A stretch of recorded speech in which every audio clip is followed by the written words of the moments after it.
Welcome to the Pastor's Comments. Written by Pastor Daniel Lundmark. This week's comments are entitled, A Mother's Sacrifice. Two young men were graduating from a leading university. In the locker room, the one said to the other, "Jim, do you realize that we have been together in school ever since first grade? I've been wanting to ask you a question for years. You are always the top of every class, team captain, tops in grades. Where do you get that dedication year in and year out?" Jim answered, "I've never told this to anyone, but when I was 6 my dad sat me down and told me the story.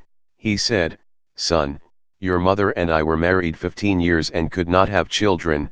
The doctor said it was impossible.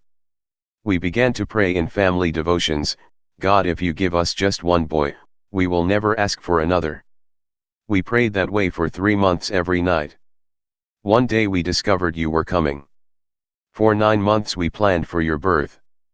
When the time came, after several hours at the hospital, the doctors called me aside and told me he could only save one life or the other, mother or baby. He told me to talk to your mother and give him the decision. When I walked into her room, she told me not to argue, saying, 'I've decided to give my life for this child.'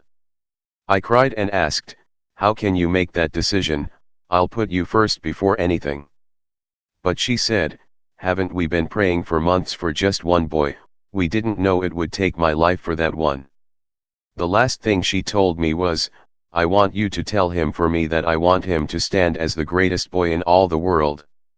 I want people to be able to say, there goes the boy for whom his mother gave her life.' Reader, Jesus Christ gave his life for you.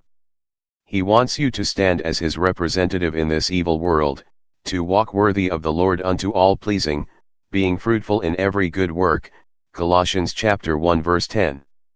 He wants others to be able to say, there goes the one for whom Jesus gave his life.